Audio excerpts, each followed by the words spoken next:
New landscape designs can be developed in a number of different ways. If you select File and New, up pops a series of templates, and if we choose the default template, you have a blank canvas. And in a blank canvas such as that, you could use, for example, the line command to draw a series of lines. Then you could hit the right mouse button and exit. Then you could perhaps choose a polyline and draw a line which is a flexible line, because when you select it and apply some curve fitting to it, it becomes quite a different entity. Other draw elements are there, arcs and polygons and so on are all there. So you can create a drawing from first principles. You can type in distances, angles and bearings and so on, and create your drawing that way. You might, once you've perhaps put your boundaries and the hardscape elements, driveways and so on, and paths and so on, you might then go to the library and choose plants and say standard plant symbols and choose a symbol and insert that into the drawing. But I digress. Let's close that particular drawing. We could also start by saying New, and we could choose any one of the templates that are loaded with gCADPlus. Let's take one that's called Formal Semicircular, and we throw it in.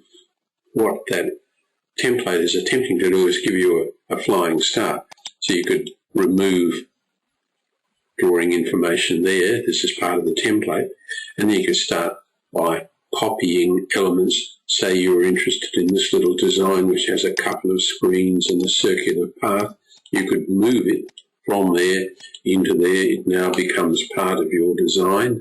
And you could use the line command and draw the boundaries of, say, the rear of a property, and then you might choose to select some of these symbols and populate your design. There's another one there. Then you could zoom in and select those and right-click and copy to rapidly build up your design.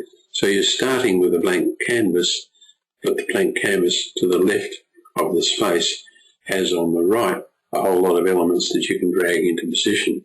Let's just take randomly another template, File, New, and we'll choose, say, Metric 01. I happen to be in the metric environment, and here you can see we've got a much more elaborate template with a lawned area and some paths and seating and so on. You can in fact take the whole of that design and move it over to the left.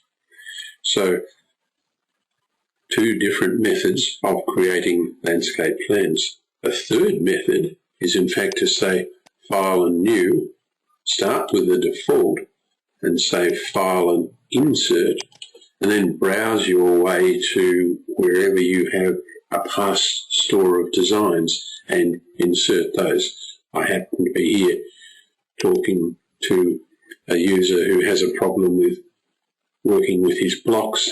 So let's bring in the blocks. So you now see that we're in a brand new drawing, and the user's block library, the symbols that he likes to work with, have come in here, and we can start working in a new environment. So you can mix and match all of those possibilities. So that's how you develop new landscape plans in gCADPlus.